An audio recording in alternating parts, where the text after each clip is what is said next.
Good morning, dear student. Today's topic is biological application in medicine. Medicine के field में biotechnology के क्या application हैं, आज का हमारा टॉपिक है। The recombinant DNA technology processes have made immense impact in the area of healthcare by enabling mass production of safe and more effective therapeutic drugs. क्या हुआ है, रिकॉम्बिनेंट ये टेक्नोलॉजी ने काफ़ी ज़्यादा इम्पैक्ट डाला है हेल्थ केयर के फील्ड में। इसने क्या किया है, इसने इनेबल किया है काफ़ी ज़्यादा अमाउंट में किस चीज़ का प्रोडक्शन करने में, ऐसे ड्रग्स का जिनका हमारे थियोपैथिक डिपार्टमेंट में या फिर जो थेरेपी है उसमें क्या हुआ है, काफ़ी ज़्यादा मास प्रोडक्शन हुआ है। Further the recombinant therapeutic do not include unwanted immunological response as a common in case of similar product isolated from non human source. तो नॉन ह्यूमन सोर्स से जो अनवांटेड इम्यूनोलॉजिकल रिस्पॉन्स हैं उनका प्रोडक्शन ना के बराबर हुआ है। At present about 30 recombinant therapeutics have been approved for human use the world over। पूरे संसार में लगभग 30 डिफरेंट टाइप के जो थियोपैटिक्स हैं उनको यूज़ किया जाता है आज ह्यूमन के हेल्थ केयर प्रोसेस के अंतर्गत। In India 12 of these are presently being market, और इनमें इंडिया के अंदर 12 डिफरेंट टाइप के थेराप्यूटिक्स का यूज़ किया जा रहा है। फर्स्ट है genetically engineered insulin. Management of adult onset diabetes is possible by taking insulin at regular time intervals.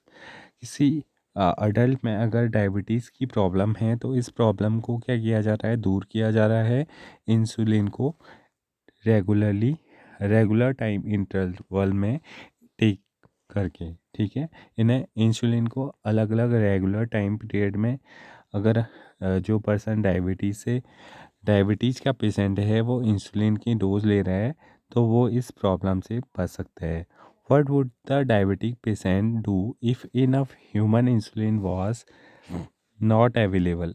क्या करेगा अगर डायबिटीज़ के का पेशेंट, अगर ह्यूमन इंसुलिन का प्रोडक्शन इनफ अमाउंट में नहीं हो रहा होगा। If you discuss this you would soon realize that one would have to isolate and use insulin from other animal।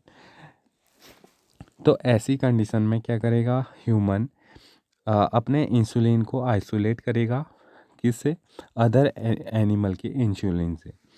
Would the insulin isolated from other animal be just as effective as that secreted by human body itself. क्या जो other body में जो insulin का production हुआ है जिसको isolate किया जाएगा वो उतना ही इफ़ेक्टिव होगा जितना ह्यूमन बॉडी के अंदर मेड हो रहा होगा। And would it not elicit an human response in the body human body. और क्या ये ह्यूमन बॉडी के अंदर अपना रिस्पॉन्स है, इसका रिस्पॉन्स है क्या इंसुलिन की कमी को पूरा करेगा। Now imagine the bacterium were available that could make human insulin. क्या ऐसा कोई बैक्टीरिया हो सकता है जो ह्यूमन इंसुलिन का प्रोडक्शन करे। Suddenly the whole process become so simple. अचानक से क्या हुआ कि जितनी भी जो प्रोसेस है, जितनी भी जो थिंकिंग है वो क्या होगी, वो ह्यूमन के लिए आसान हो गई। You can easily grow a large quantity of bacteria and make as much insulin as you need. आप क्या कर सकते हैं, अब इस चीज़ का डेवलपमेंट हो चुका है कि आप कितने भी क्वांटिटी में बैक्टीरिया को क्या कर सकते हैं, ग्रो कर सकते हैं, और जितनी अमाउंट में आपको इंसुलिन की आवश्यकता है उतना ही आप उसका प्रोडक्शन कर सकते हैं। Think about whether insulin can be orally administered or to diabetic people or not. Why? Insulin used for diabetes was earlier accepted from presence of uh, slug thread cattle and pigs. insulin from an animal source that caused some patient to develop allergy and other type of reaction. पहले पहले क्या किया गया, जो cattle थी या फिर जो पिग्स थे उनके पैनक्रिया से इंसुलिन को आइसोलेट किया गया और इसको डायबिटीज़ पेशेंट को दिया गया। तो इसकी वजह से क्या हुआ, उन पर्सन्स में कुछ एलर्जी और डिफरेंट टाइप के रिएक्शंस देखने को मिले इस फॉरिजन प्रोटीन के लिए। Insulin consist of two short polypeptide chains. Insulin किस चीज़ का बना होता है, दो डिफरेंट शॉर्ट पॉलीपेप्टाइड चेन का बना होता है। कौन कौन सी वो चेन होती हैं, chain A and chain B, that are linked together by disulphide bridge. और ये दोनों चेन आपस में किस चीज़ से जुड़े रहती हैं, एक डाइसल्फाइड ब्रिज से जुड़े रहती हैं। तो यहाँ पर सल्फाइड बॉन्ड का फॉर्मेशन होता है। In mammal including human, insulin is synthesise as a pro hormone, like a proenzyme. To pro hormone also need to be processed before it become to fully mature and functional hormone. क्या होता है कि जो insulin का production होता है human के अंदर भी, चाहे हम किसी एनिमल के अंदर की बात करें, तो वो सबसे पहले एक प्रो हार्मोन के रूप में उसका प्रोडक्शन होता है। और इस हार्मोन को आवश्यकता होती है जब वो क्या करे, वो एक्टिव हो, उससे पहले वो मैच्योर हो और फंक्शनल हार्मोन उसे चाहिए होता है, which contain an extra starch called the C peptide. तो इन दोनों को कनेक्ट करने के लिए एक क्या होती है, सी पॉलीपेप्टाइड होती है, जो इन दोनों चेन्स को आपस में कनेक्ट करती है और इसे क्या बनाती है, इसे एक्टिव बनाती है। This C peptide is not present in the mature insulin and is removed during maturation into insulin. और ये जो सी पॉलीपेप्टाइड होती है, ये एक मैच्योर इंसुलिन के अंदर नहीं पाई जाती है।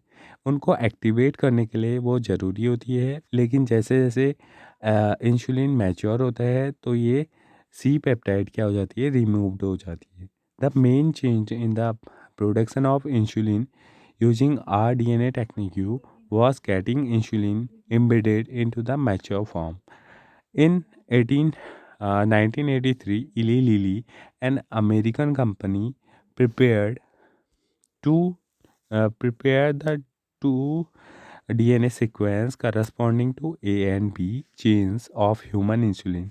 अमेरिका की एक कंपनी थी जिसका नाम था इली लिली। इसने 1983 में क्या किया, इसने डीएनए के दोनों सीक्वेंस को क्या किया,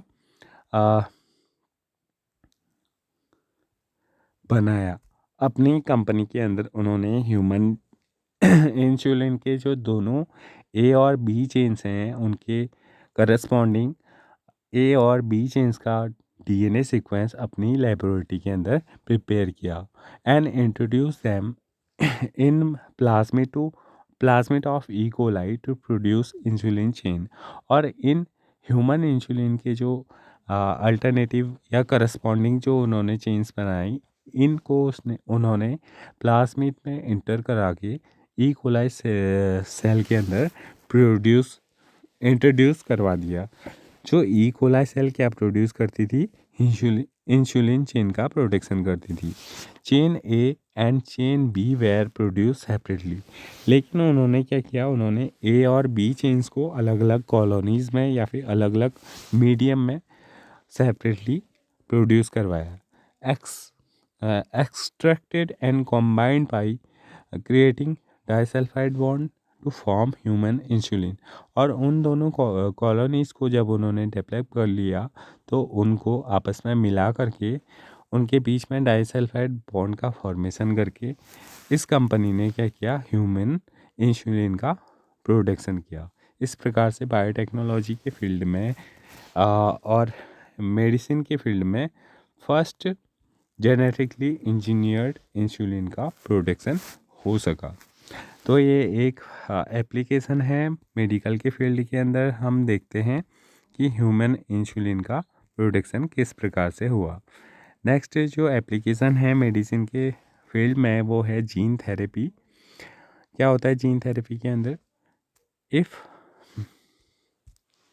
if a person is born with a heredity disease, अगर कोई पर्सन हेरिडिटी डिजीज़ के साथ पैदा हुआ है, can a corrective therapy be taken for such a disease, तो क्या उसके लिए कोई उस डिजीज़ के लिए, कौन सी डिजीज़ के लिए, हेरिडिटी डिजीज़ के लिए, उसमें सुधार करने के लिए क्या कोई थेरेपी का यूज़ किया जा सकता है?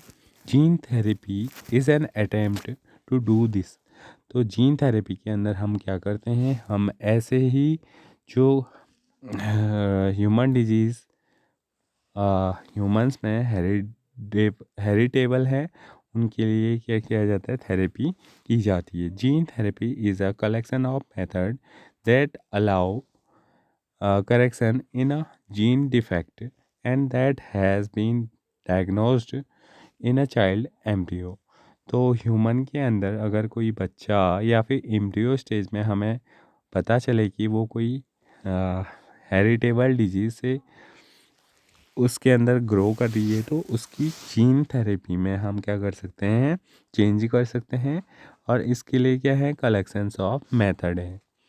Here genes are inserted into a person's cell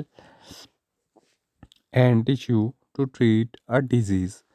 इसके लिए हम क्या कर सकते हैं, इसके लिए हम जीन्स को इंट्रोड्यूस करवा सकते हैं, इंसर्ट करा सकते हैं किसी पर्सन्स की सेल के अंदर, जिससे क्या हो, टिश्यू, हाँ, वो टिश्यू क्या हो सके, उस डिजीज़ से, वो डिजीज़ उस टिश्यू से ठीक हो सके, हम उसको ट्रीट करा सकें। Correction of a genetic defect involve delivery of a normal gene into the individual और embryo to take over the function of the compensate for the non functional gene. तो करेक्शन के अंदर हम क्या करते हैं, हम ऐसे जीन की डिलीवरी करते हैं, ऐसे नॉर्मल जीन की हम डिलीवरी करते हैं उस इंडिविजुअल के अंदर जो क्या है, एक हेरिटेबल डिजीज़ से इन्फेक्टेड है। और वो जो नॉर्मल जीन हमने इंट्रोड्यूस करवाया है, वो क्या कर सके, उस डिफेक्टेड जीन का जो वर्क है उसको टेक ओवर कर सके, ठीक है। और क्या कर सके, वो एक कंपोजाइट के रूप में यूज़ हो सके, जो नॉन फंक्शनल जीन उस इन्फेक्टेड पर्सन के पास है। The first clinical therapy was given in 1990 to a 4-year girl with adenosine diaminase deficiency। जो फर्स्ट क्लिनिकल जीन थेरेपी दी गई थी वो कब दी गई थी, 1990 में, अब 4 ईयर की एक गर्ल के साथ जो किस डिजीज़ से इफ़ेक्टेड थी, एडिनोसिन डाइएमिनेज की डिफिशियंसी से। The this enzyme is crucial for the immune system to function. और ये जो एंजाइम है ये क्या करता है, ये काफ़ी ज़्यादा इम्पोर्टेंट एंजाइम है और ये एक क्रूशियल फंक्शन के रूप में यूज़ होता है हमारे इम्यून सिस्टम को एक्टिवेट करने के लिए। The disorder is caused due to the deletion of the gene for adenosine deaminase. और ये किस वजह से ये डिसऑर्डर होता है, जो हमारे जीन में सीक्वेंस है एडिनोसिन डायमिनेज को कोड करने के लिए, उसके डिलीशन के वजह से। In some children ADA deficiency can be caused by bone marrow transplantation. कुछ बच्चों में इसकी कमी किसकी वजह से होती है, जब बोन मैरो का ट्रांसप्लांटेशन होता है तो उसमें आने वाली कमी की वजह से भी ये डिजीज़ हो सकती है। In other it can be treated by enzyme replacement therapy. कुछ बच्चों में ये बोन मैरो के ट्रांसप्लांटेशन से इस बीमारी से बचा जा सकता है। कुछ में क्या किया जाता है कि आ, ऐसे एंजाइम को रिप्लेस किया जाता है। रिप्लेसमेंट थेरेपी के द्वारा हम क्या करते हैं, इस एंजाइम को डायरेक्टली हम बच्चे को इस एंजाइम से ट्रीट करा सकते हैं। In which functional ADA is given to the patient by injection. और इसमें इंजेक्शन के द्वारा हम क्या करते हैं, उस पेशेंट को इस पर्टिकुलर जीन से ट्रीट करा सकते हैं। But the problem with the both of these approaches that they are not completely curative. लेकिन ये दोनों अप्रोच ऐसे हैं जिसके द्वारा इस डिजीज़ से पूरी तरीके से क्या नहीं पाया जा सकते हैं, छुटकारा नहीं पाया जा सकते हैं। As a first step toward gene therapy, lymphocytes from the blood of the patient are grown in a culture outside. सबसे पहले इस थेरेपी के अंदर क्या किया जाता है, जो लिम्फोसाइड हैं पेशेंट के उनको आइसोलेट करके कल्चर मीडिया में ग्रो करवाया जाता है। The functional ADA cDNA using a retroviral vector, एक रेट्रोवायरल वेक्टर की मदद से क्या बनाए जाते हैं, cDNA बनाए जाते हैं ADA के लिए, is then introduced into those lymphocytes which are subsequently returned to the patient। और उनको इंट्रोड्यूस करवाया जाता है उन लिम्फोसाइट में जिन्हें हम क्या करते हैं, आउटसाइड बॉडी के आउटसाइड कोई कल्चर मीडिया में ग्रो करवा रहे होते हैं।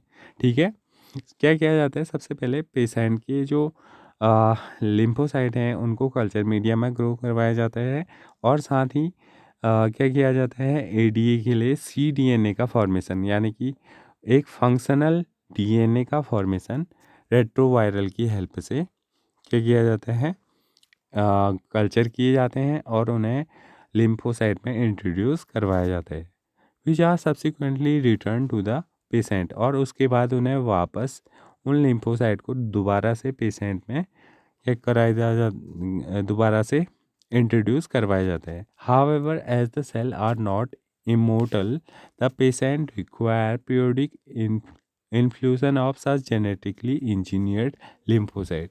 क्योंकि क्या होता है, ये जो इंट्रोड्यूस करवाए हमने लिम्फोसाइट वो ज़्यादा टाइम तक क्या नहीं रह पाते हैं, जीवित नहीं रह पाते हैं, इसलिए पेशेंट को रिक्वायरमेंट होती है कि उन्हें ऐसे जेनेटिकली लिम्फोसाइट को बार बार क्या किया जाए, बार बार उन्हें वो लिम्फोसाइट दिए जाएं। However if the gene isolate from the bone marrow cells producing ADA in introduced into the cell at early embryonic stage, it could be permanent cure। और ऐसे अगर ट्रीटमेंट को हम अगर एम्ब्रियो स्टेज में प्रोवाइड करा पाएँ उस बच्चे को, उस इन्फेक्टेड पर्सन को, तो ये एक परमानेंट क्योर हो सकता है, क्योंकि फिर उसका सेल का DNA खुद ADA का फॉर्मेशन स्टार्ट करते हैं। ठीक है, तो आज का लेक्चर यहाँ पर कंप्लीट होता है, इससे आगे हम नेक्स्ट वीडियो में देखेंगे। Thank you.